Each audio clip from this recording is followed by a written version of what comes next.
आज महाप्रभु जगन्नाथंकर आशीर्वाद रे आज भारतीय जनता पार्टी ओडिशा प्रदेश रे एकक संख्या गरिष्ठता हासिल करी आज सरकार प्रतिष्ठा करिबारे महाप्रभुंकर आशीर्वाद रही एवं ताहा सहित जो 4.5 कोटी ओडिशार लोक माने जो माने कि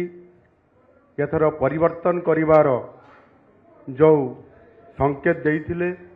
एवं ताहा कार्य परिणत करी भारतीय जनता पार्टी को पूर्ण समर्थन करी बहुमत रे विजयी करी आज भारतीय जनता पार्टी को सरकार आनिथिबारु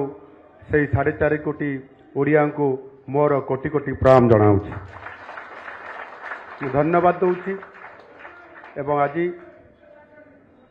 जो दीर्घ 24 वर्षर शासन थिला तार परिवर्तन होईछि एवं लोक माने जो आशा एवं आकांक्षा एवं ओडिशार विकास पई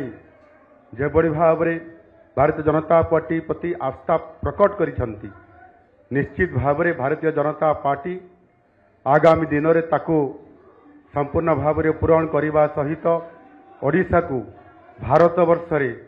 1 नंबर राज्य रे परिणत करने निश्चित भाव रे आज संकल्प नउछि एवं ता निश्चित भाव रे आगामी दिन रे ता कार्यकारी करिवो।